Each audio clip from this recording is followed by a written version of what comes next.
So there were two shows to watch this week. The WWE Payback show, and then there was NXT Unstoppable. I was going to talk about both of them this week. I wanted to wait for Unstoppable. I don't know if that was a good idea or not.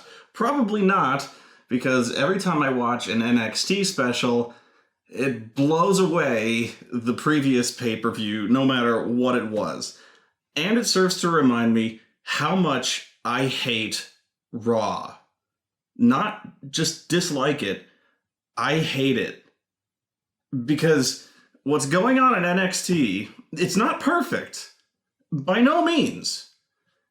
At all. I can pick apart stuff going on in NXT like crazy, but my God, just the most basic aspects of storytelling going on in NXT are nailed for the most part. And then on Raw, my God, it's terrible. Raw is fucking terrible.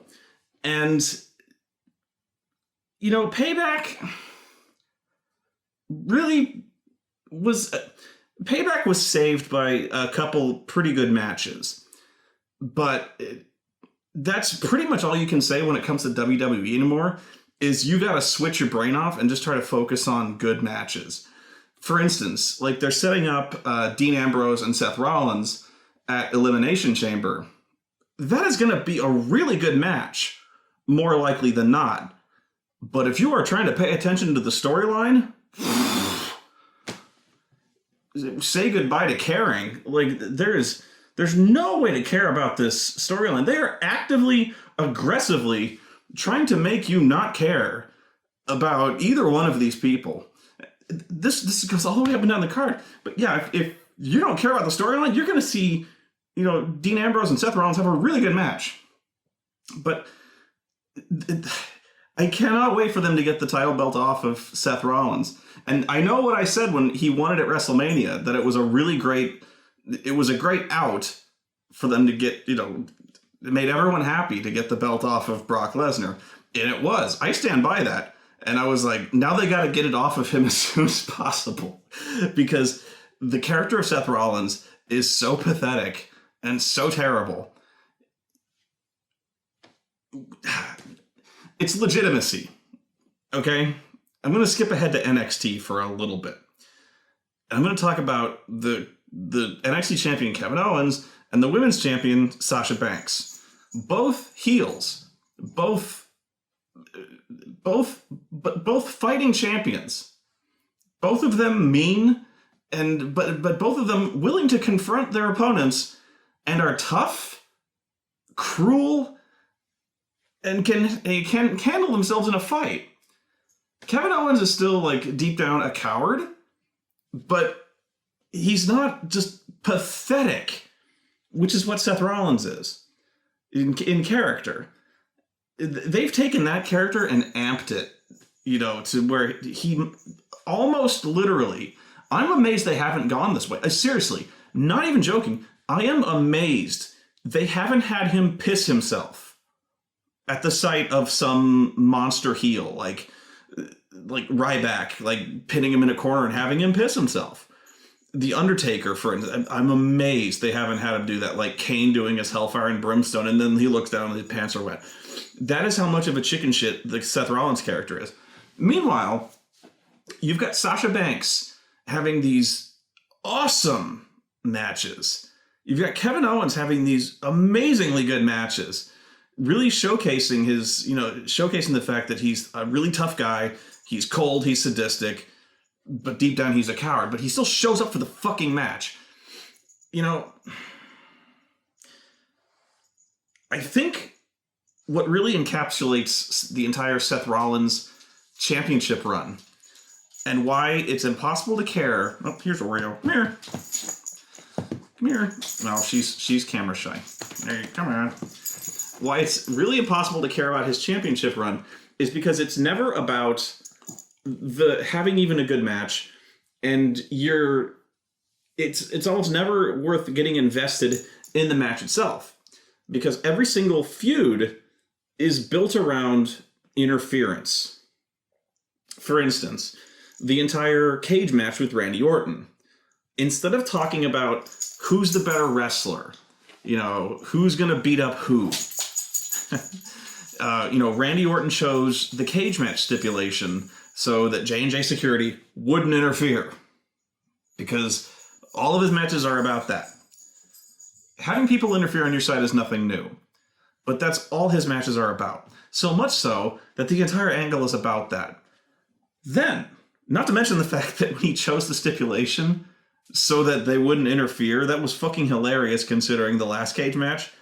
It only helped him out because they were all over that fucking match, and there was literally a tug of war with Seth Rollins and John Cena trying to pull him out of the cage. Bravo. But anyway, so then they did this thing where Triple H, to ensure that Seth would walk out of the pay-per-view with the title, appointed Kane the guardian of the gate, or the gatekeeper, as it were. Not even joking. Saying, if anyone wants to get in the cage, they will have to go through Kane. Right away. Everyone from in the audience, everyone knew this, that someone was going to interfere. Okay? And I'm not just talking J&J Security. They knew that too. But they knew the story from beginning to end. They knew that someone was going to interfere, that Kane was going to be the one who was going to allow the interference. The only question was, who? And would the interference backfire? That was it. So the entire story was not about, is Randy Orton going to beat Seth Rollins? It's about, who Kane will fuck and how. And the entire build of this, the entire build was around that. Everyone was worried. Like, is Kane going to be on Seth's side? What if he's not? What if he is? Is he going to let somebody in the cage that he shouldn't? Seth and Kane are arguing like children. Again, arguing like little school kids. Doing like, Dad, he's touching me. You just stop it. I'll turn the show around. Things like that. I don't think, I was going to say they didn't have any interaction at all, Orton and Seth, but it was really just like, I'm going to RKO you before the night is out. They almost had no interaction. As far as I can remember, all I can remember is Seth bickering with Kane over whose side he's going to be on. And that's all I remember for seriously at least the last 2 months. So much so that they seem to be building towards a match with Kane and Seth, which has never happened. In fact, the last pay-per-view match at Payback is entirely built around that Kane's job is on the line if Seth does not walk out of Payback with the title. So once again, the entire concept of the match is it's a fatal four-way, but Kane will be at ringside, and he hates Seth, but if he doesn't walk out with the title, Kane will be fired. So the question that everyone in the audience, everyone, knows that Kane will interfere, but who will he fuck in the match? It's not about who the better wrestler is among the four people. It's not among... So right away, it's almost like you don't even need to watch the match. Like, psychologically, I think even the audience, psychologically just checks out of the match up until the very end. Because then they know that's the only thing worth getting interested in. Like most people, if you shut your brain off, yeah, you can appreciate the match for, athleticism and moves and stuff like that. But if you're trying to be invested in the story, what's the point? All you're doing is, you're just going, none of this matters. You're just waiting for Kane to jump up on the apron and see who he punches in the face.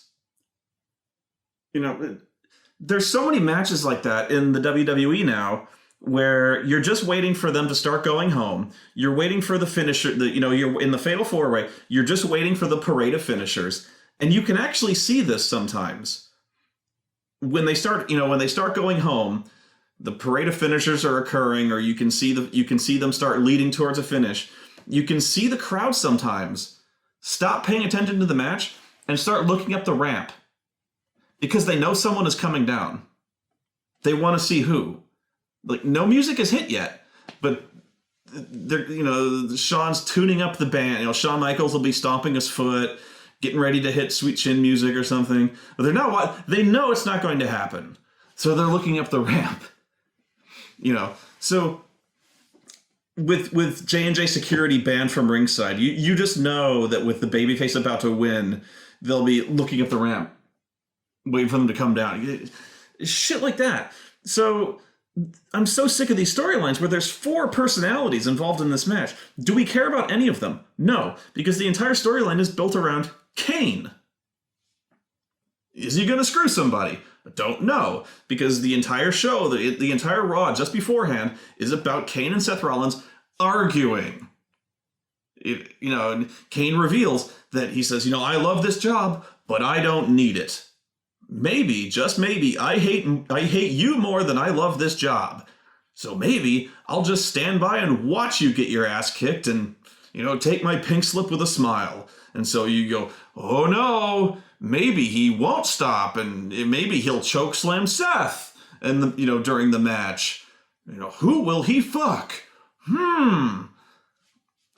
Your question isn't, who's going to win this match? Your question is, who's Kane going to fuck?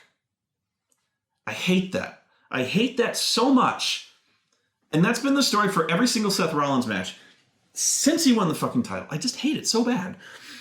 Whereas in the NXT pay-per-views, I can't even remember the last time that's happened where, I'm sure somebody will correct me, where interference has played a direct role in the outcome of a title match. There's never been a manager or, again, literally 4 people interfering on the champion's behalf, just causing a fucking mob scene. Kevin Owens doesn't have anybody running interference for him. He does this shit on his own. Sasha Banks had Becky Lynch with her, kind of doing her dirty work, and there was interference here and there. But during this match, was there any kind of run-in interference? Not really. There was interference at the end of the tag team championship match at NXT, and I got issues with that, but I'll get to that one. But my God, it really, and it's a major reason because I'm so burned out on it. I am so mentally, I think since the last time I did a vlog on pay-per-view, I think I have shut off Raw twice before the beginning of the 3rd hour. The 3rd hour of, who the fuck has that much time? Because I don't. You wonder why you don't see more of these. Is because I got shit to do. I'm not complaining about doing wrestling vlogs. What I'm complaining about is that there's 3 goddamn hours of Raw a week. That's like a work shift. I gotta sit down and watch 3 fucking hours of this, and I'm not gonna mince words. This is shit. Raw is shit. I gotta sit down and force myself to watch this shit and then talk about it later. Okay, wow, fuck that. Okay, so every week I gotta do this. And NXT, breath of fresh air. That's another hour, but it's an hour worth spending. My God. And then on Sunday, 4 hours of that. This is becoming a fucking workload. If 3 hours, even if it was good wrestling, even if it was a perfectly worthy wrestling program, even if it was good, 3 hours, too goddamn long. By a full hour, 3 hours, way too much. I can't even take it. And it sucks. So it's way too long and it hurts.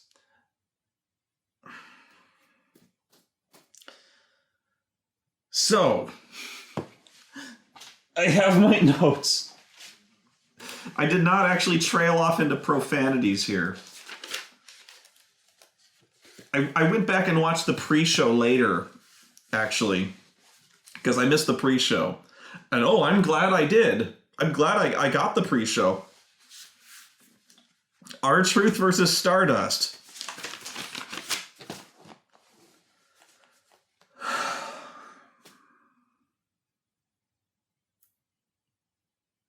They're putting R-Truth in the Elimination Chamber match for the IC title.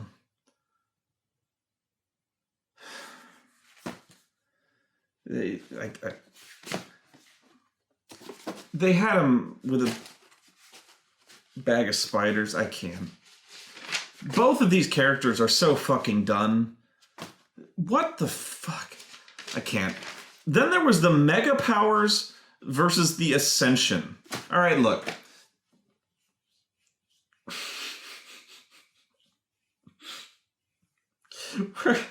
Where do I start? All right, they suck, okay? All of them suck. I know this. But let's start with Sandow. Sandow previously comes out, and he talked about how grateful he is to be free of The Miz, from being the Mizdow. Free of being the stunt double. He talks about how terrible it was to be stuck pretending to be another person, to be impersonating someone he's not. So here he is as the Macho Mandow.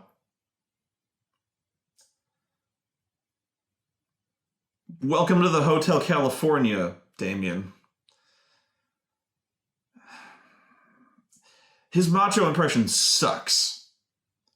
Curtis Axel, on the other hand, does a fucking amazing Hulk Hogan.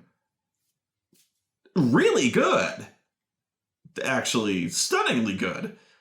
When he's in the full garb, he was actually wearing the red and yellow. It looked really good.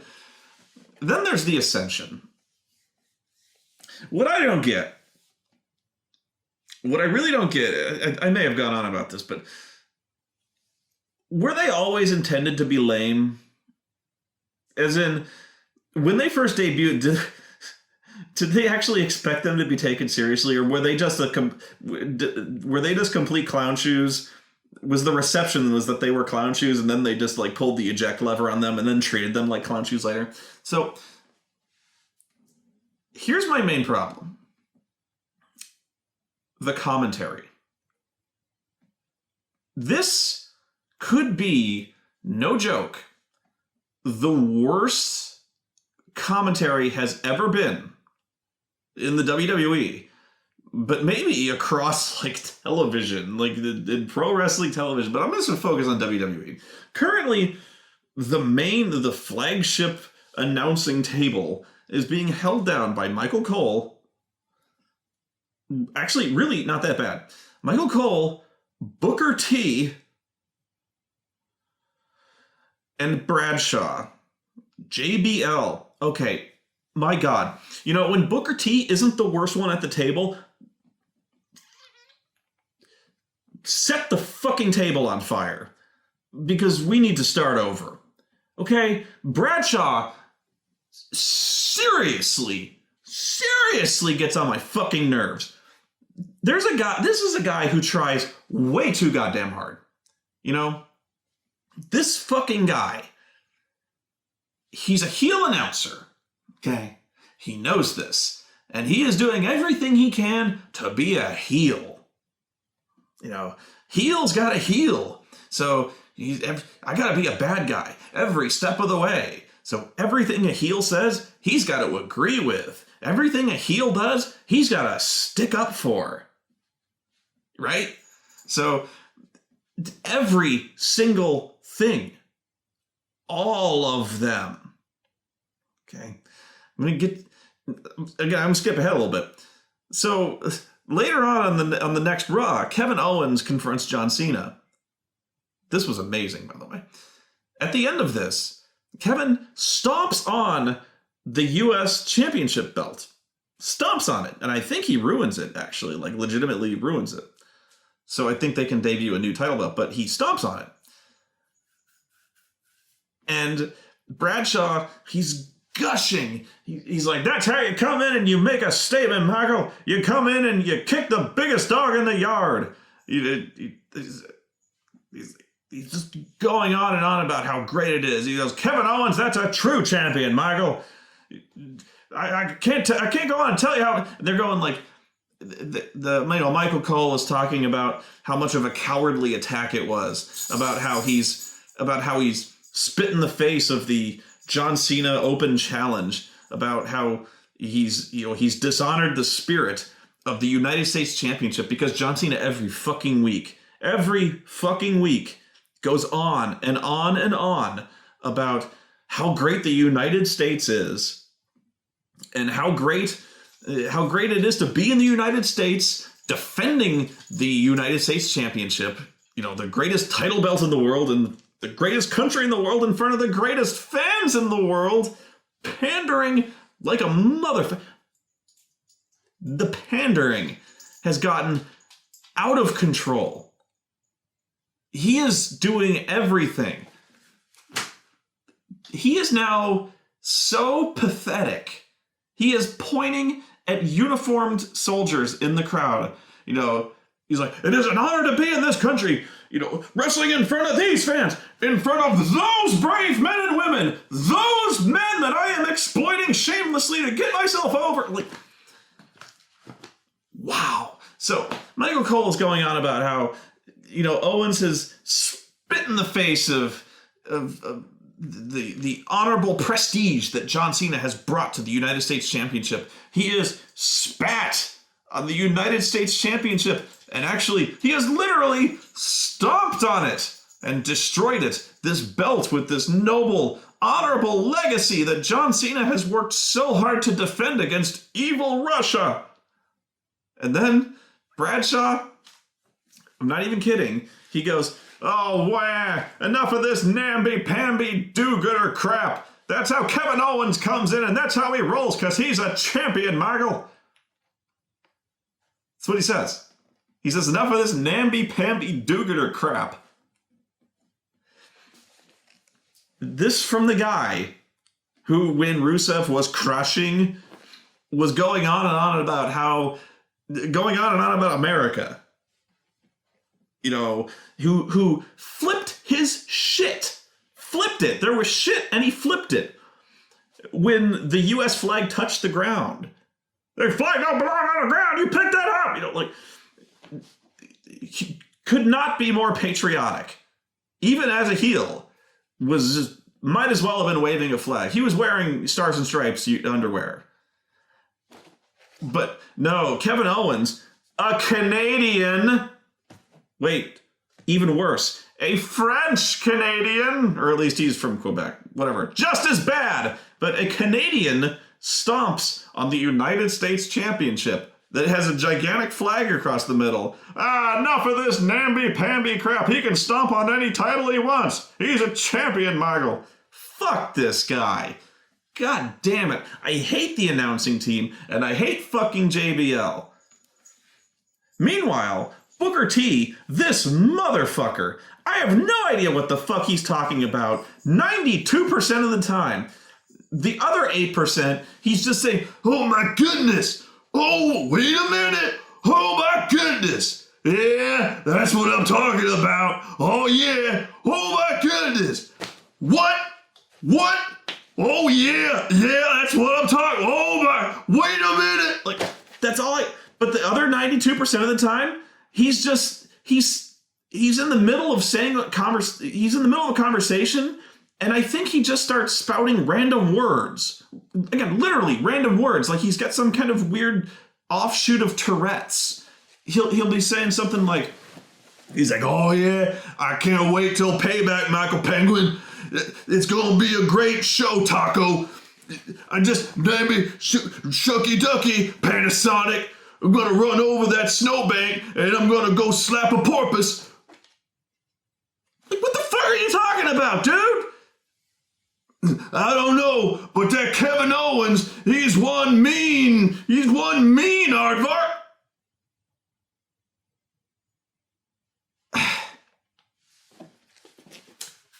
I give up with this guy. Oh, you can't give up. You don't want to be no Volkswagen.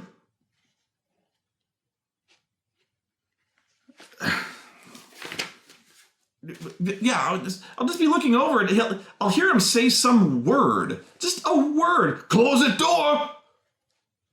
What? Yeah, spare tire. I can't even take it. What else? Oh, for some reason, Bradshaw is obsessed with Susie Chapstick.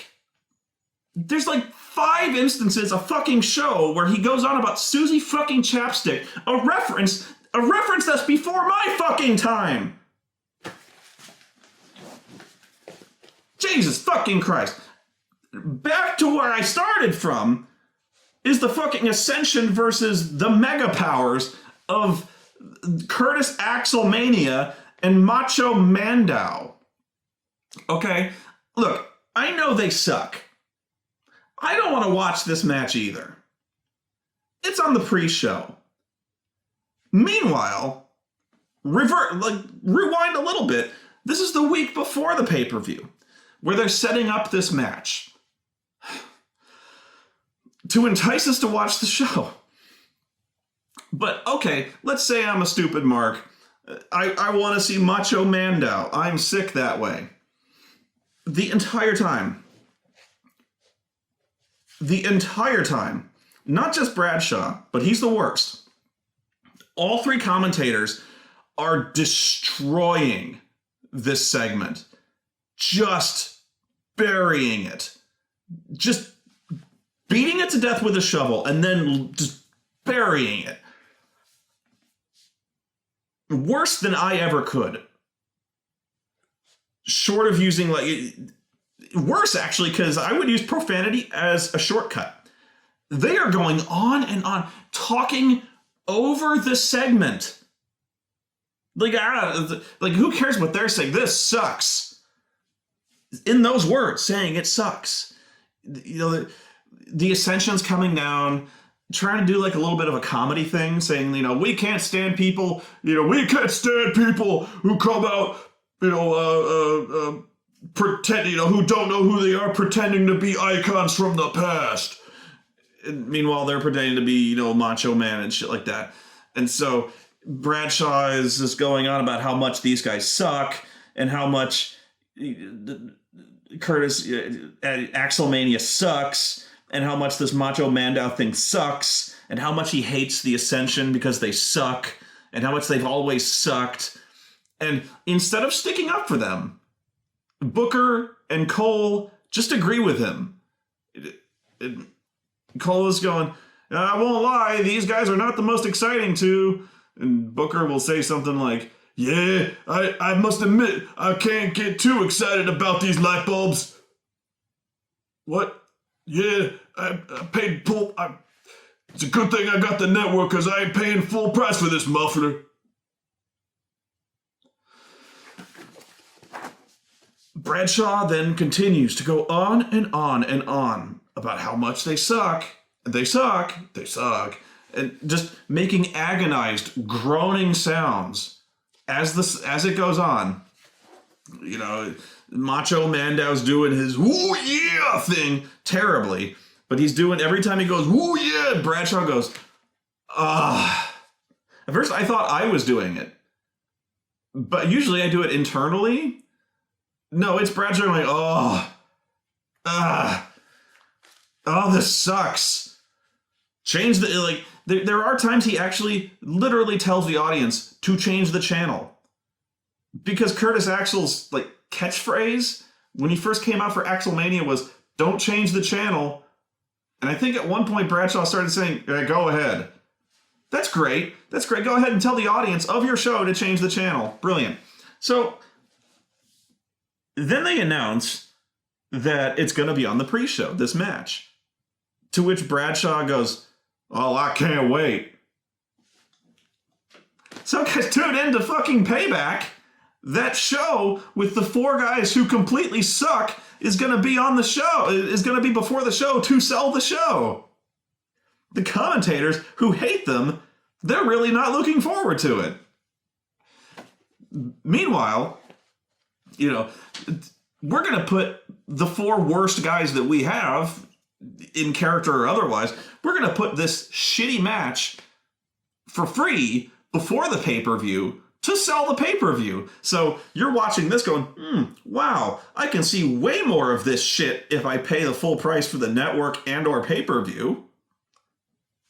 That's good sales right there. Meanwhile, I keep saying meanwhile, so the match is going on, and they keep bitching and moaning and groaning about how fucking terrible it is. Because that's what I really need to hear, is how fucking terrible the shit I'm watching is. I know it's crap. Don't remind me. I feel stupid enough as it is. Please, go on and tell me all the other things I could be doing with my life instead of watching this garbage. You could be getting a new muffler. Thank you, Book. Appreciate that. No problem. Tacos. What's up with the tacos? I don't know. I just like tacos. Ice cream. Nobody gets ice cream with tacos. Why not? Churros. Well, there's the Choco Tacos. That you could have that. Like, already, that you think I'm kidding about that shit. When they're not interested in a match, they will just talk about stuff. Just stuff.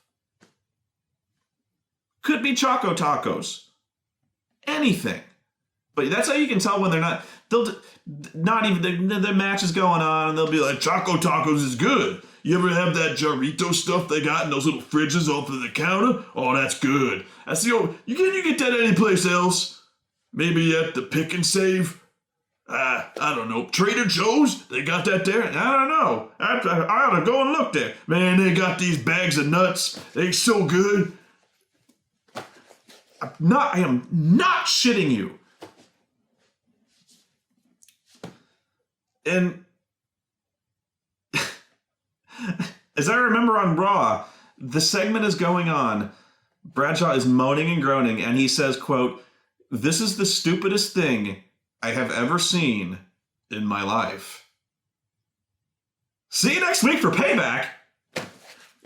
So, again, during the match, Bradshaw is just complaining and complaining and complaining. And, really the match was not that bad. It was pretty good, actually. But, when the match, the referee counts 3, Macho Mandow gets pinned, and Bradshaw inevitably goes, "Thank God." You're not helping. This is a reason why nobody cares. Because you're aggressive. You are literally telling them not to care. You're telling them during the match that what they're watching sucks. And then when the match is over, you're like, oh, thank God. Maybe now the next thing will be better, but I doubt it. I just don't get it. Yeah, these hurt. Then the match started. There's actually going to be 2, as my discussion goes on, there's going to be 2 kind of plot threads that I go on about. The first one is why we don't care. I'm going to tell the second one in a minute here. Actually, I'll just tell you the second one. It involves Dolph Ziggler, because I'm not going to pick on Dolph Ziggler too much right now, but Dolph Ziggler serves as a really good template for all the little narratives I like to spin you guys. The second one is why they don't like to beat people. I've gone on about how the fans inevitably turn on people who keep losing, whether they understand it or not psychologically. Someone who keeps losing is a loser, like Dolph Ziggler. He loses, and he loses, and he loses, and he loses, and he loses. Inevitably, no matter how popular he is with the crowd, they're going to stop caring. Because what's the point? He's a loser. You may not think that's true, but it is. There's a lot of examples of guys like that who were inexplicably popular, but they kept losing and losing and losing and losing until you stopped caring, because they're losers. Zack Ryder. In fact, Zack Ryder and Dolph's careers are almost parallel. Offset by a few years, but there it is. In fact, they're kind of doing the same thing right now with Dean Ambrose. But, so, I'm going to talk about this in a second, about why they don't like to beat people, in quotes. And it's because of things where people can lose, but they don't like to beat them. Which is why you see so many disqualifications. Which is why you see so many countouts. In fact, you see an absurd number of countouts and disqualifications. It's because they don't like to beat people. By beating them, I mean get them pinned or have them tap out in a clean fashion. So, nobody gets beat. Because if you get beat, that means someone is better in their minds. Okay? So if for instance, Sheamus beats Dolph Ziggler, that means Sheamus is better. That's what they're going on about. It's never about who's the better man on that day. It's about who is better. So there's always a hierarchy, which is why nobody ever wins. And if somebody beats somebody, it's never permanent. Somebody always has to get their win back. So it's always very 50-50. Because nobody needs to get beat. You're going to see what I mean here in a second. And how much they even fail at their own psychology here. So, Sheamus versus Dolph Ziggler. This is the culmination of the kiss me arse crap. Which I was fucking furious about because they didn't satisfy their own stipulation, which there was no repercussions. But apparently, he finally did by just kind of in the middle of the match ramming Sheamus's face into his ass. There's your revenge. Well done. So during the match, I couldn't even believe this. Well, before the match, during their entrances, Dolph comes out. I don't even know what he's doing anymore. What the fuck is Dolph? They're chanting, "You look stupid," at Sheamus? Dolph is right there. Dolph looks like he got powerbombed into Bruce Springsteen's Goodwill basket. The stuff he didn't want. Dolph looks ridiculously stupid. He comes out in a denim vest, a hairband, a big fucking red hairband, I think. This fucking guy. And then he's got these... He used to have these tights with a zipper on the front, like a fake zipper. Now he's got these tights that I think are black vinyl with little pockets on the ass. I don't even know what to do with this fucking guy. So, it's a good match. At the end, though, they're doing this thing where, Sheamus is... Dolph is getting his ass kicked, and he's... The match gets fucked at some point. Well, it gets fucked at an exact point, and I don't know if they rush to the finish or what. But they're doing this thing where I think he's about to go into his fiery comeback. But sorry, I'm trying to phrase it properly. Sheamus is talking smack to him, going "You don't belong in my ring. You're small, you're stupid, whatever." And so Dolph fires up and grabs Sheamus by the hair and then throws a headbutt right into him. And when I say throws a headbutt into him, I mean he takes his head and slams his head into his head. Hard. How hard? Real fucking hard. And I know it was hard because Dolph comes away fucking bleeding. And I mean fast. So fast, in fact, that he was probably blood halfway down his face before he hit the fucking ground. That looked like it killed. By the way, I meant Dolph. who threw the headbutt, was busted open. Sheamus was fine.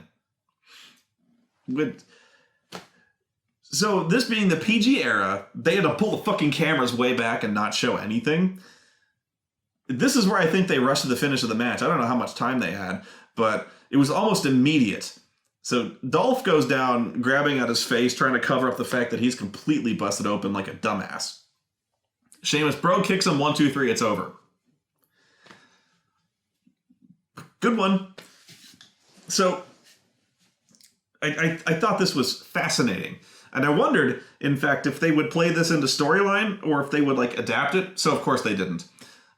I just thought it was hilarious how Sheamus has this brick hard head.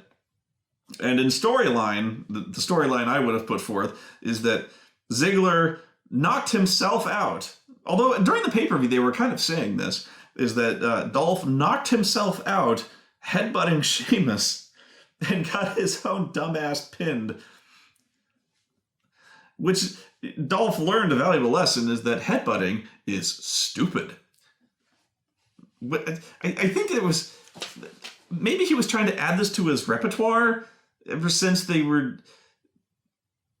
Him and Daniel Bryan were trying to do this strong style thing where they were like trading headbutts like idiots on the top of the ladder, and they did this twice in their consecutive matches. So I wonder if Dolph was trying to do this thing where he's some kind of tough guy and can throw massively violent headbutts. That didn't work.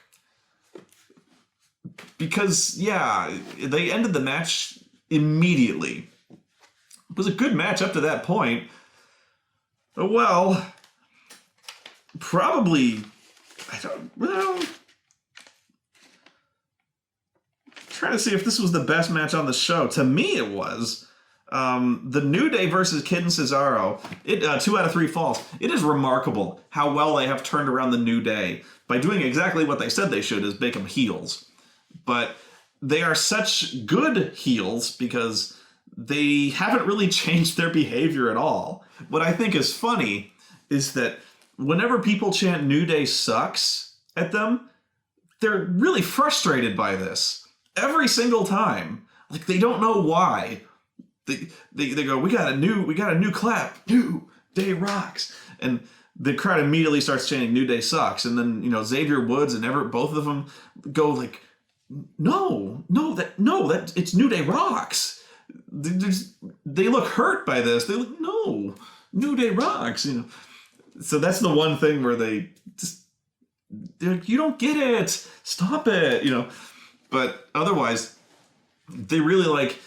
Their gimmick is, I think they like rubbing it in our faces because they want to overcome the negativity, So I love this gimmick, and if I was part of this, I would act like this. That's what I mean. Because I try to stay positive nowadays. I really do. There's Oreo. You think I'm trying to stay positive, right? Yeah. Come here. No. She wants neck scratches. This was a great fucking match. I cannot even describe half the shit I saw. It was a little sloppy in a few places, but every match on this card was. I really think these guys are some amazing talents. I say this every time Cesaro wrestles in this fucking ring. That guy is freak show strong. This guy is cheat mode strong. Big E Langston is probably a legit 310 pounds. He does this thing where he's doing like, he leaps at Cesaro trying to do a flying cross body block at this guy. Cesaro catches him. And I don't just mean catches him. Any other wrestler would catch this guy and then like stagger around beneath his weight because you just caught a 320-pound black man who's flying at you. It's like, this is like trying to catch a refrigerator who's been like shot out of a cannon at you. Cesaro runs up, Big E leaps at him, and he goes, clump. breaking all the laws of momentum. This is Cesaro, and he just goes, whoop. Cesaro, Big E stops. Cesaro doesn't move. It's like he's catching a football. A big black football. He just leaps, thump. Nothing. He doesn't stagger, he doesn't shift. This happened on the Raw before, and it happened, he's just, cloop, and then he herks him up and just throws him. I go, what the fuck is with this guy? Not only is he able to catch this guy who's flying at him, not only is he's able to just deadlift him over his head and throw him 300 pounds. Jesus fucking Christ. This guy has invented, new ways to get the crowd behind him. That I think they actually started calling it the uppercut parade or something like that, the very European uppercut parade. And they say this guy can't connect with the fans. He just catches this guy. I've never seen anything like it. This guy could be so huge if they gave him a chance. I remember seeing the deadlift superplex where he can actually, from the apron, superplex a motherfucker. I can't even understand this level of strength. There were, like I said, a couple of the sloppy spots actually involved. He tried to suplex Big E, and he actually could not herk him up that time. Although what's funny is, when April and I were watching it, we both blamed Big E for that. For not going up for the move. We're like, no, Cesaro had that and Big E fucked it up. I don't know. But the finish was infuriating to me. It was even at one fall apiece. And then at the end, can Cesaro have it won? All of a sudden, Xavier Woods pulls Kofi out of the ring, and then, they roll up, and it rolls up one of them. I can't remember if it's Kid or Cesaro, but, rolls him up, hiding his face. The referee turns around, looks, sees a black man pinning one of the other guys, counts the 3, New Day wins. I'm not minimizing when I say he turns around and sees a black man pinning a guy. Because apparently all black people look the same. Because Xavier just runs in and pins the guy. And so the referee looks over, he goes, black, and just counts 3. Nice. Very nice. And don't even go on and tell me about how Kofi and Xavier look alike. Don't even go on and tell me that. Because the referee, this little Weasley-looking shit of a referee, he's raising their arms, going like, I don't see any problem with this. Just these shit referees. I guess they didn't really want to beat Kid and Cesaro. This was a night of shit. The story of Payback was a night of shitty fucking referees. To the point, actually, where I thought they should have made it a storyline the next night where they fired all the fucking referees and hired scabs. This was great. Talk about another match, another feud that was impossible to care about. The Bray Wyatt versus the RyBack in the... What the fuck is the point of this feud? Sorry. Why did Bray Wyatt care? What the fuck is Bray Wyatt doing? He has a problem with the RyBack. And again, I'm not making this up. Almost word for word, he's in my way. That's it. And this is after like 2 months. 2 months of creepy, weird promos of him in that dark, smoky room, in the hoary netherworld that Bray Wyatt likes to inhabit, also known as some kind of supply closet with a black backdrop and a smoke machine. But the hoary netherworld where he's all talking about, I know what you fear. I know deep down. lurks in the darkness of your mind. I know what is drowning the Cocoa Puffs of misery. I know what drank the Cocoa Puff juice. I know that sadness. I know the confusion that happens when someone drinks the cocoa milk. Why? Why? Why would someone do that? Could it have been your brother or sister? What kind of brother or sister would do that? Well, I have the answers. I have the answers. Is that why? Is that the weight that presses down on you? Is that the weight that no man could possibly lift? Not even you. Run. Like, what the fuck are you talking about? Then the next week, he'll come back and he'll say, he goes, there's a hunger. There's a hunger that haunts every man and every woman's soul. There's a hunger that not even a $5 footlong could satisfy. Not even if you pay for double the meat, which costs only $1. But I have tried this. I've tried this even with the meatball sub. I am a fat man. And I'll tell you, there ain't nothing you could eat that satisfies that hunger that you have. Ain't nothing can take away the fear. For that hunger you have is endless fear.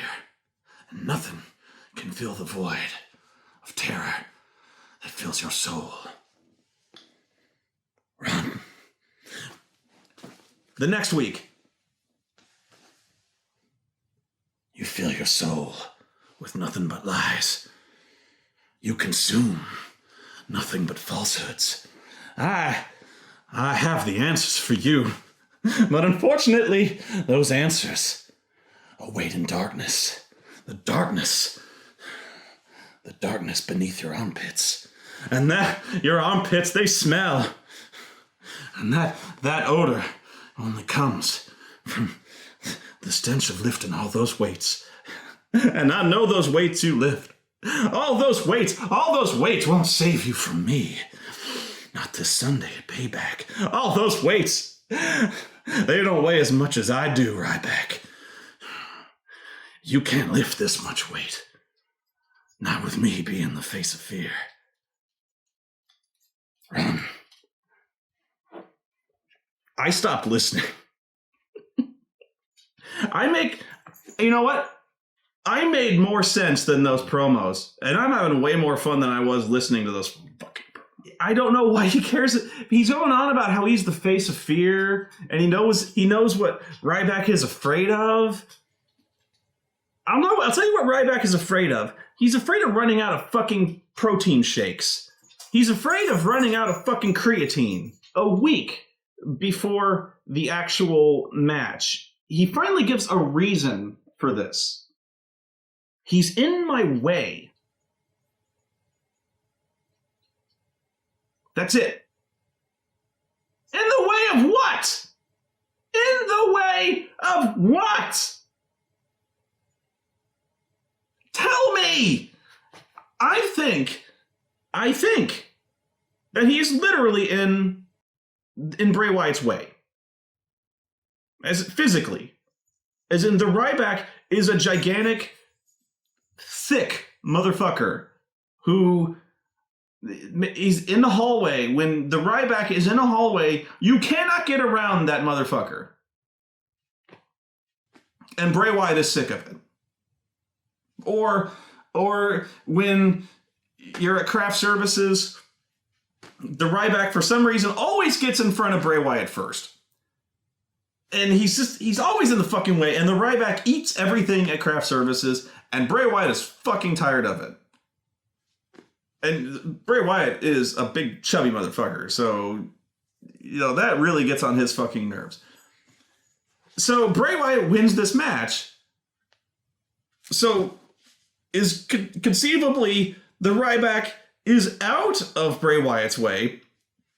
Does this mean anything the next week? No! Of course it doesn't! This whole feud was them, Bray Wyatt spinning his wheels because they got no idea what to do with him. I'll tell you what, they're never going to have an idea to do with him because Bray Wyatt as a gimmick is fucking done. I always preface, I like Bray Wyatt, but the cult leader thing is so done.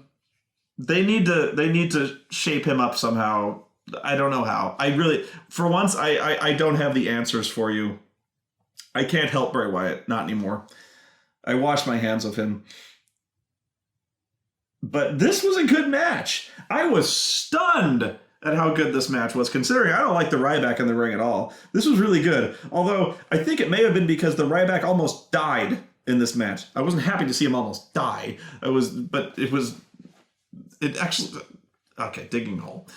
They did this thing where RyBack is laid out on the outside of the ring, and Bray is standing on the ring apron, and he does a diving senton. Essentially cannonballs his fat ass on top of the RyBack. Except, I think he undershoots his mark, and instead, usually when you senton on somebody, it's like you're landing back first on the person, as opposed to, like, you know, when you belly flop on somebody, you instead are back flopping on somebody. That's a senton. Why? Because it hurts. It's wrestling. So he's doing this thing where he's jumping off the ring apron onto the RyBack who's on the floor in a senton, and he's fat, so it's really going to hurt. In this case, it really did hurt because he didn't jump far enough, at least I think so. So he really did crash down with all of his mighty weight right on the RyBack's ribs. Hard. So it really was his fat ass dropping right on his ribs. Whereas ideally, you're kind of supposed to overshoot him a little bit so that you kind of, like, your back hits him, but going forward, so you kind of hit and slide forward so that your entire fat ass doesn't drop straight onto his fucking sternum, which is what happened.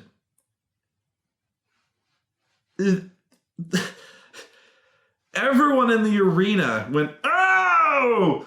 And you could almost hear RyBack, the air, like someone just squeezing a dead accordion, go, "Brrr!" I remember hearing at the time the RyBack thought he'd broken a rib. No fucking shit. I think Bray Wyatt weighs like a solid 280. Bray Wyatt's big ass crashing down on your solar plexus, how did it do it? It definitely knocked the wind out of him, and it looked like it, because the entire rest of the match, I think April said his selling is great here. I'm going, he's not selling. Bray Wyatt dropped like a fucking meteor onto his... RyBack is going... The entire rest of the match, his face was like... He looks like he wanted to weep. Probably because he did. But yeah, the entire match he spent clutching his ribs going... Now, this is where I give him credit. He did sell very well if he wasn't that badly hurt. And he gut checked through it. Again, literally probably gut checked through it. He fought through that, especially with if he had a broken and or sprained whatever rib. He fought through that, and he lifted that big fucker up several times and threw him around. So I don't know, adversity, the realness of it made it a very good match, because that looked like it fucking killed. Almost did kill him. Whatever. But this was a pretty good match. It ended with Bray actually rather easily tore the turnbuckle pad off, exposing the deadly steel ring holding the ropes together. And at the end, RyBack's got him up for the shell shock, but Bray slips past and pushes him ribs first right into the steel ring, rolls him up, and wins. So, this battle of ideologies, the Manson cult leader versus the Secret, has ended. And so affected the RyBack has been by the new face of fear that the RyBack's fine. In fact, he's pretty chipper. He just showed up on Raw next week wanting a shot at the Intercontinental Championship. So yeah, really got into his head. By the way, the whole fear thing didn't play into the match at all. It didn't play into the build-up of the match at all. Bray Wyatt's doing his thing where he's all, I know what you fear. You fear obscurity. You fear going back to what you were working at a barbecue pit when your ankle exploded. And RyBack's going, no, I'm pretty cool with that. I'm a big guy and I eat a lot. And I'm gonna eat you. Bray goes, you can't eat me. I weigh like 3,000 pounds and I eat worlds. I could eat worlds. Especially if the world is made of protein. It's pretty much the feud. So yeah, he tried to get in his head, and if you can't get in the RyBack's head, Bray Wyatt wins. Cena versus Rusev in an I Quit match. This pretty much mirrors the Cena versus Orton I Quit match, right down to the fact that that Rusev tried to murder John Cena with explosives. Cena was put on the some kind of pyrotechnics rig, and Rusev discovered the big candy red button that set them off and tried to explode him. But this didn't work. Instead, Rusev was the one who accidentally was put on the pyro thing, which then exploded. Rusev exploded, but he was okay. I really don't know how to better explain it. He was thrown onto the pyrotechnic strip, which then exploded, but Rusev, he was like, I exploded! And then the ref was like, do you quit? And he goes, nah. So I guess not. He wasn't horribly burned or anything. I was expecting him to, be burned or so. I don't know what I was expecting, but yeah, Rusev exploded, but it was no big deal. Typically, John Cena is the one who explodes and gets better, but no, Rusev, no-soul death. But whatever. Yeah, there was attempted murder several times in this match. It was a pretty dull match, honestly. Did not like this match. And then it escalated into repeated attempted murder attempts, which is when it picked up.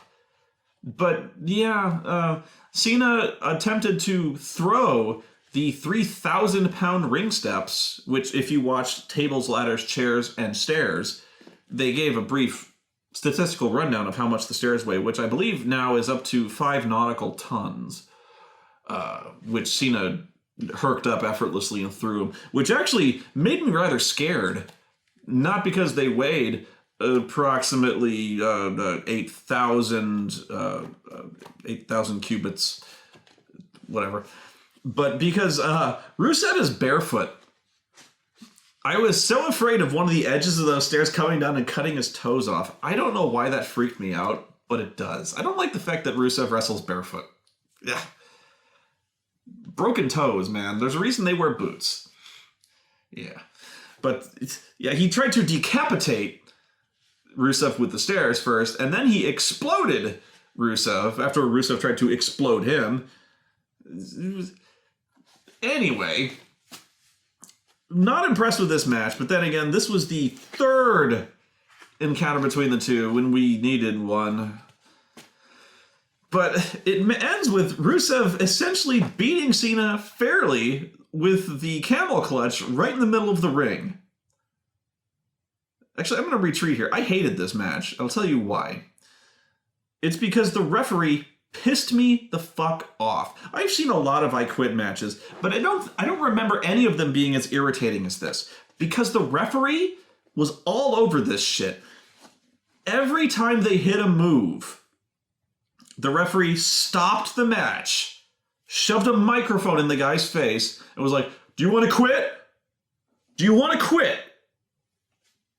And there would be like a 10-second pause as the guy thought about it and went, no.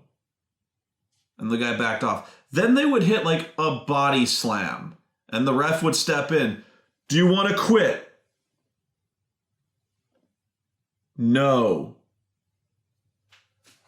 Rusev then hit a drop kick. I'm not even shitting you. He hit a drop kick and was all, ask him! Do you want to quit, John? No. He threw him into the ring steps. Ask him if he wants to quit. Do you want to quit? No. In that tone of voice, by the way. And then I fucking lost it. I started screaming. He throws him in the ring steps, asks him if he quits. Cena says no. Rusev then shouts, ask him again! And the ref does. Do you want to quit, John? John, do you want to quit? And he said yes. No, he said no! On reflection, yeah, I'm done. He's gonna quit after a drop kick? Come on, man.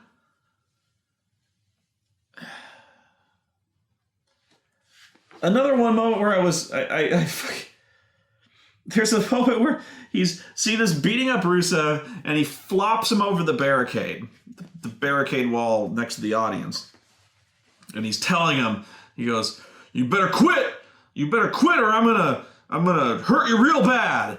I'm gonna, you know what I'm gonna do? I'm gonna run over here and I'm gonna run back over and I'm gonna push you right through this barricade and it's gonna hurt real bad. I'm gonna tackle you right through this wall. So you better quit. Ask him if he wants to quit. And so the ref goes, do you want to quit, Rusev? And then Rusev, he's so beat up he can't tell. He's like, Rusev, you want to quit? And this is what Rusev says.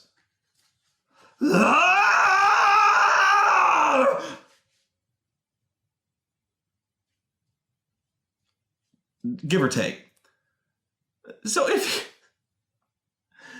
Rusev is able to go, move. He looked right at the ref and was like, I'd be like, especially since Cena spent like 30 seconds explaining in excruciating detail, I'm going to run over here, I'm going to run real fast, and then hit you. But first, the referee's going to ask you if you quit. And if you say no, then I'm going to murder you. So he's like, do you quit? Actually, at that moment, I was expecting him to throw the referee in front of... No, he just... And then he spears him through the barricade. I'm like, okay. But... Anyway... The referee doing this, do you want to quit? And them asking them to ask the referee if they want to quit. This added no shit like 15 minutes of the match. At least. Do you want to quit? I've never seen them do this. I think every other time I've seen an I Quit match, they basically, sometimes they ask the ref to ask them, but usually they just grab a microphone from somewhere and they shove it in the guy's face. Like the wrestler themselves grabs the mic and shoves it in. I remember actually a rather uncomfortable I Quit match was The Rock versus Mankind. But as I recall, The Rock had the microphone virtually the entire time and was shoving it in Mankind's face. I remember so many of those matches where, yeah, the referee wasn't the one going, do you want to quit? Over and over and over again. This was so slow-paced and plotting and terrible. Anyway, so near the end, Rusev has Cena in the camel clutch, has beaten him fairly. Cena won't quit. So he passes out from the excruciating pain. He has made him humble. This does not end the match. The referee will not end the match. So, but Rusev, having thoroughly defeated his opponent to where he has lost consciousness, releases the hold and is going, the Rusev match. And the referee's going, no, it's not over. He didn't quit. And Rusev is very confused by this. He goes, He's dead. The referee goes, but he didn't quit. He didn't say, I quit. And Rusev goes, he's dead. He's not, he can't say I quit because I fucking crippled him.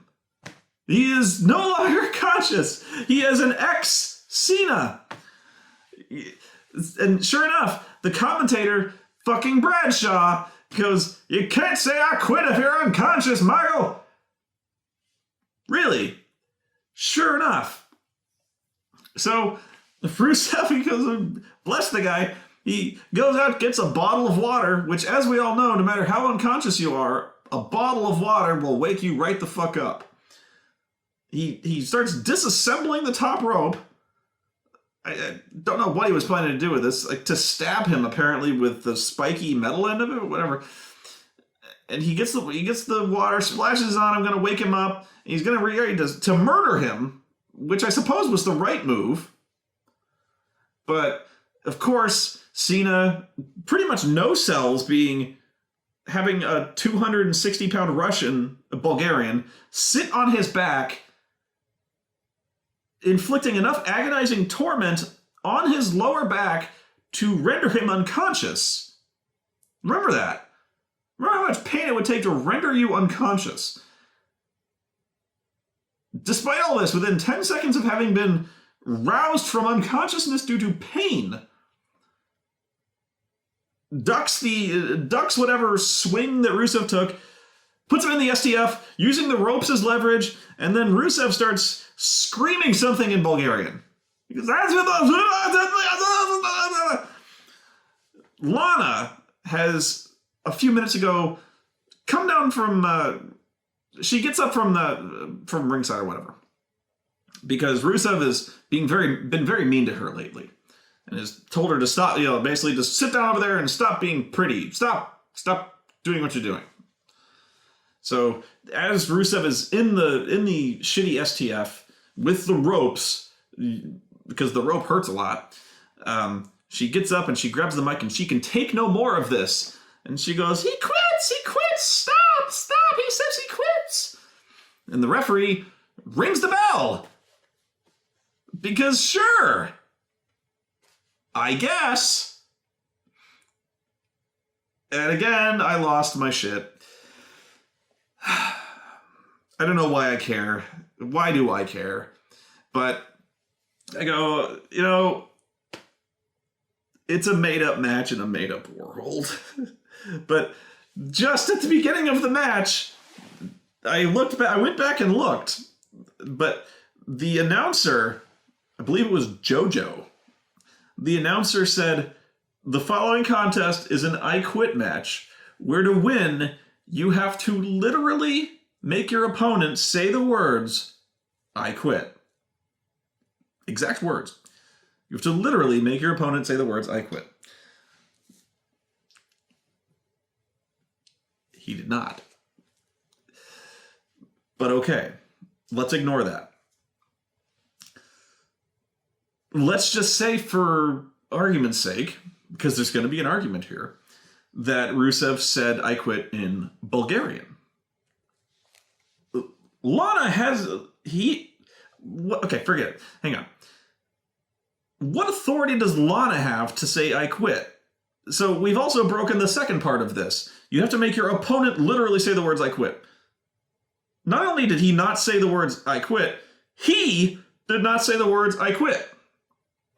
Lana did. She has nothing to do with this. Like, I know she represents him, but further, the referee, whether or not she has authority to do this, the referee looked at her and just believes her. Right? She could have been lying. Because, after all, he's been rather cruel to her. Maybe she was trying to fuck him over. You don't know. Then, there's the issue of what kind of shitty fucking referee in a match where the only way to win is based on a verbal cue, as in saying the words I quit. Now let's just, again, for argument's sake, say the words I quit could be said in English, Russian, and or Bulgarian. What kind of shitty referee is it that doesn't at least know the words "I quit" in English, Russian, and Bulgarian? So much so that when Rusev starts screaming the words "I quit" in Bulgarian, he wouldn't recognize it. He doesn't recognize it. He has to be told by Lana that that's what he's saying. And by the way, from what I've been told, I don't know Bulgarian, doi, but from what I've been told, Rusev is in fact screaming "I quit" in Bulgarian, along with cursing his mother and saying "I'll get you next time." But he is in fact screaming "I quit" in Bulgarian. Which, if this were real, in boxing and things like that, they try to have bilingual referees to try to explain the rules and admonishments in the language that the fighters speak. So that, get the fuck out of the corner, stop biting his face, would be easily understood by the guy who speaks Portuguese. Things like this. So the mere notion that the guy who says "I quit," if you were to say "I quit" in Bulgarian, because, the guy is a native Bulgarian, maybe when the guy is being violently choked with a rope, may not think to say "I quit" in English. Maybe his first thought would be to plead for mercy in his native language. Don't know, just thinking. I should stop that. But then, on Raw the next day, this is sitting here on the bend. Rusev comes out, and he's pissed, as he's always pissed, but he's mad at Lana for the same reasons I'm mad at Lana. He says, she had nothing to do with it. She's weak, she's feeble, and she's a liar. I never say, he says, I speak your stupid American language just fine. I know how to say "I quit," and I didn't. I didn't say "I quit" at all. I didn't say it in English. I didn't say it in any language. And that's what he said. So, is he really banking on the fact that nobody who actually speaks Bulgarian would go back and verify the fact that he actually did say it many times? Wow. Okay, in character, this is dumb. Yeah, what? Yeah, he says, he said, I never said "I quit." What if somebody went back in the video and just translated the words? He says "I quit" many times. What's he gonna do? Is he gonna be like, "No, your Bulgarian sucks. Shut up." Maybe he just punches him and puts him in the camel clutch. But yeah, he's really mad. He goes, "You're a liar. I didn't say "I quit. You said that I said "I quit" when I didn't. But you did. I can translate. Anyone could. I don't." Then, in the bathroom break match, which I actually did go to the bathroom for, Naomi and Tamina in a tag team match against the Bellas, and they wrestled for approximately 300 years. It's a good thing I had to take a massive shit. I don't know who won, nor do I care. Neville versus Barrett in the match that pissed me the fuck off. This is where I'm going to go on about who doesn't get to beat anybody and why they don't like to beat anybody. This was a really good match. And then it ended. How did it end? It ended in a countout. Here's why. Neville and Barrett having a really good match. During the match, Neville tweaks his knee. How legit is it? I don't know. But the story of the match is he tweaks his knee. He's kicking Barrett's ass. And Neville gets back in the ring to beat the 10 count. And Barrett's about to. It's 8 and 9. And Barrett's about to get in the ring. And then he reconsiders and he just gets back out of the ring and he takes the count out. And he's like, "Ha ha ha, I don't have to go into the ring. Ha ha ha, I lose." And he just walks off. You're doing a count out finish on a fucking pay-per-view. This is dumb for so many reasons. Let me count the ways. First off, you might as well have just had Barrett throw his hands up in the air victoriously, saying, I don't care. Wins and losses don't even matter. Because they don't. As we just saw. He just takes the countout loss. Because why bother? Like, I get that Barrett is a coward. You know, he's a heel. Heels are cowards. Fine. So instead of going in there to get his ass kicked, he's just going, oh, I could just walk away from this match? This is something that's been a problem for a while. The walkout finish. Where a heel just decides that I've had enough, and he just starts to leave. You know, if you're at your job, and then you've just decided you've had enough and you leave, you typically don't have that job for very long, now do you? So, yeah, this has been a long time this has been going on, but yeah, Barrett just decided, like, I don't feel like wrestling. And he's done. Because wins and losses don't matter. And Neville just looks really confused. He goes, thanks, I guess. That was unsatisfying. In fact, that really sucked. And the crowd goes, wow, that's not what we paid for. Boo! Really took the crowd down because they kind of wanted to see excitement. And then... So Neville is kind of, sort of trying to celebrate, but whatever. Then Barrett runs in and attacks Neville from behind. Okay, so he's a coward. And, you know, Neville is kind of celebrating, and then he's taking advantage of his perceived win to jump him, because he's a pussy. But then Neville makes a comeback, beats the crap out of Barrett, and hits the red arrow from the top rope, and leaves him dead in the middle of the ring. So at the end, Neville beats the crap out of Barrett anyway, hits his big spectacular move, and has thoroughly defeated him. Which will more than likely result in another match against Barrett at the next pay-per-view. I don't know.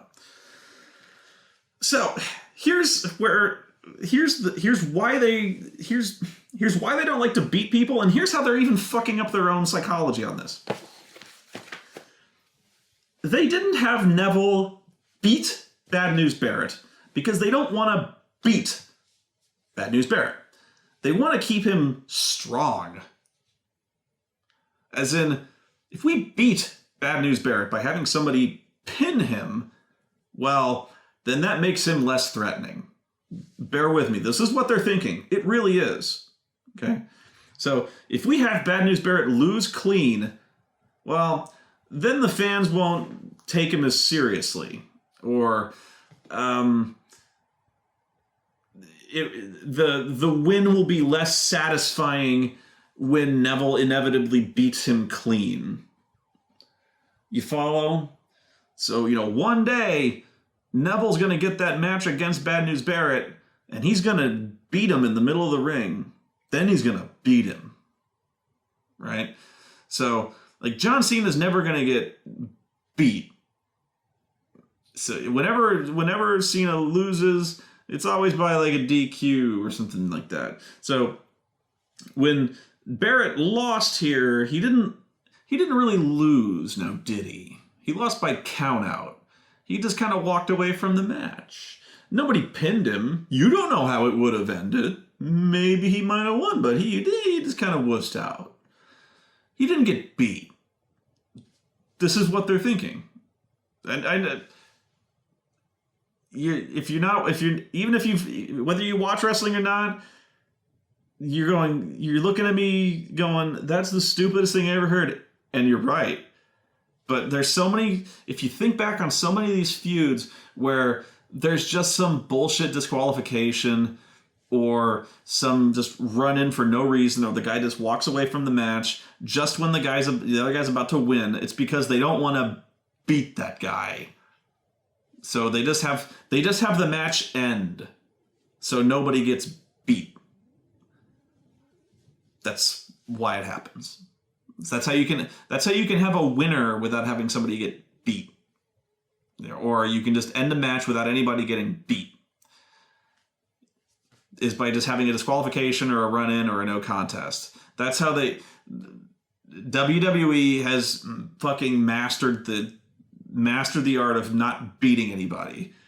So it's just this perfectly level playing field of nobody beating anybody.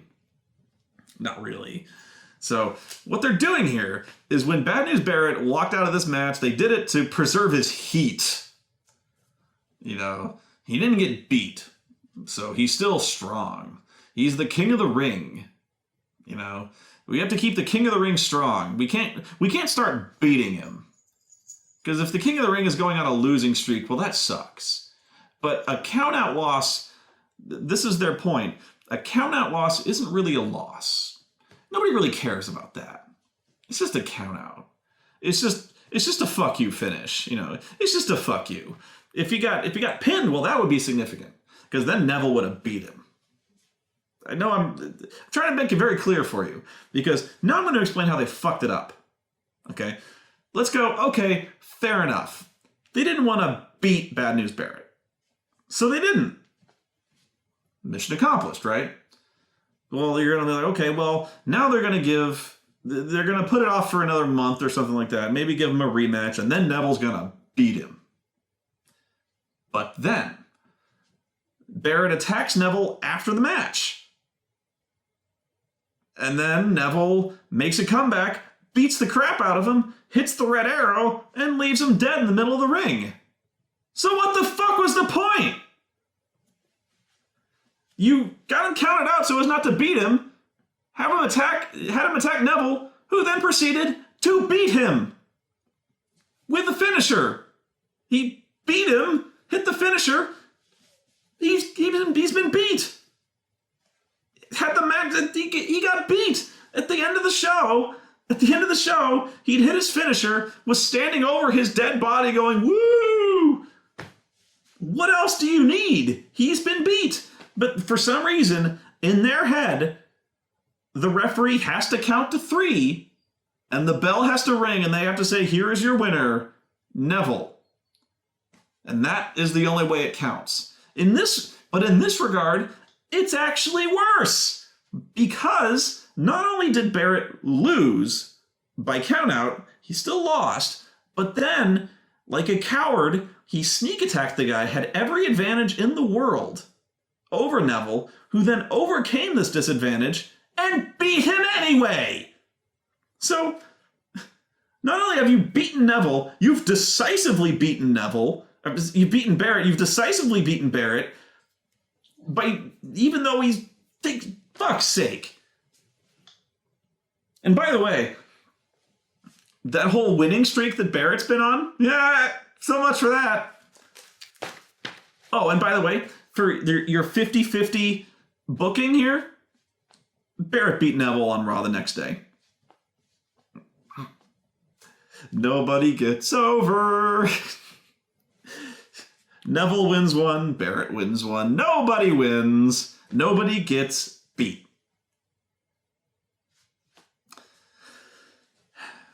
I don't know what to tell you. I really don't. Although they pinned Neville right in the middle of the ring. So they beat Neville. I mean, they gave him an out that his knee was injured. So, but they nobody gets over.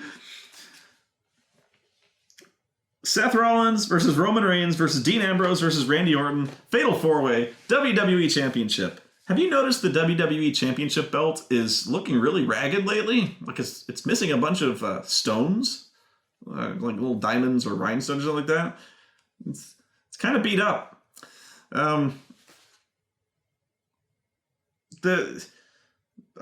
so could not care about this match. There was good moments in this match, and they were really fun moments. But for the most part, I didn't give a shit. This was all about who Kane was going to screw over, if he was going to screw anybody over, and when. And of course, it was going to be at the end. The really memorable moments where it was the reunion of the Shield, as in like they finally decided that they were going to kill Randy. And so they decided to do the triple power bomb, which just only made me miss the Shield so greatly. In a minute, okay? She has to go pee. I missed the Shield so much at that moment when they triple power bombed Randy through the table, and I was like, I miss them. And then they all Seth put his hand out for the triple bro fist, and then nobody else did it, and he kind of realized what deep shit he was in. And then, like, it took a full minute, but it was worth the whole minute for the whole to sink in, because, yeah, Seth is such a wuss, and it was very, very slowly dawned on. He's like, "Hey guys, it's just like old times, right? Just like when we were this big dominant force in the Shield that I completely fucked up for all of us when I beat the crap out of you with a chair, right?" And so they beat the shit out of him. And then the rest of the match was mainly Dean and Roman Reigns fighting it out, and it was really, really good for the most part. And then Kane, and so this whole drama surrounding will Kane interfere? Who's he going to support? What's going to happen? All this major drama of them arguing for the last month. Is he going to side with Seth Rollins? Is his job that important to him that he will continue to stick up for this guy who's verbally abusing him at every turn? That he hates this guy. Is he going to keep propping up this paper champion? Yeah. It wasn't even like some kind of conflicted thing. At no point was there ever a doubt. There was never a moment where, Seth is getting the crap kicked out of him and Kane is pacing back and forth going, "Oh, what do I hate this guy, but I gotta save my job. Triple H is my friend and I gotta..." No! Kane just immediately started interfering and helping him out at every single turn. I was like, wow! Thanks for preserving the drama. I was thinking there would be something, Seth would be in a submission hold, going, "Father, help me, please," or something, and Kane looking conflicted or maybe enjoying it a little bit before finally helping him. No. There was really no surprises here. I thought if anything was going to happen, that one of them was going to turn heel, either Dean or Roman Reigns was going to turn heel and join the Authority. No. It was just Kane. Completely defusing the situation and making the last 3 weeks of build completely irrelevant and a waste of time. The match was fine, but the match was just, that's all it was fine. To me,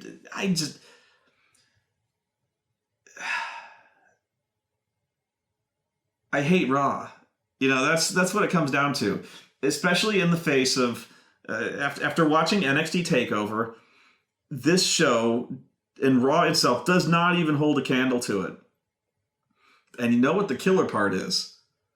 The killer part of it is NXT Unstoppable was probably the worst of the specials that they've done. And it was still so much better than any of the Raw shows this year. Yeah. And when I say it was the worst one, when I say it was the worst NXT special, that's saying the word worst is a bad choice of words. Because there's nothing, there wasn't anything bad about it. There was one match I would call bad, but saying it was the worst show is just saying it was the least great.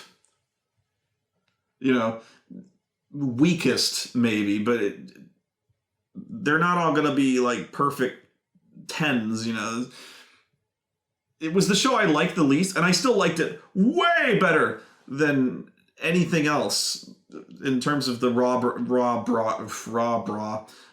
roster this year. Not even close. So maybe you can, if it seemed like I was really negative on this match, maybe you can take it from this perspective that I just got finished watching NXT Unstoppable. Yeah. And the women's title match was pretty much better than everything I saw on this show. Up to and including the Cesaro New Day match. and I'd hold those pretty close. I'd put the women's match over that one. And Kid and Cesaro and New Day was really fucking good. But those are the two best matches for a long time. But anyway, I'm going to talk about Unstoppable next video. Won't take very long, I think. But it's always famous last words with me. But no, hope you enjoyed this one. God damn, they're still doing the Mega Powers thing. This commentary team, it's killing me. Both of the times I've turned off Raw, it's because of the commentary team. They are that insufferable. They are that fucking bad. I seriously wish there was, like, you know, there's an SAP button for the Spanish announcers on sports. I wish there was a no commentary button to just shut them off. Really, like an optional audio track, just off. It's so bad. I hate. Just I want to launch fucking Bradshaw into space. Ugh. Along with R-Truth and Stardust, and they can make a movie about finding the cosmic key. And then I'll make sure, I'll take special effort never to watch it. But you come back and watch the recap of NXT Unstoppable, a much better show. But be sure to watch that, even though I just gave you the quick summation. It's that video will be great, you know, because yeah, I'm gonna shut up now and then recap it.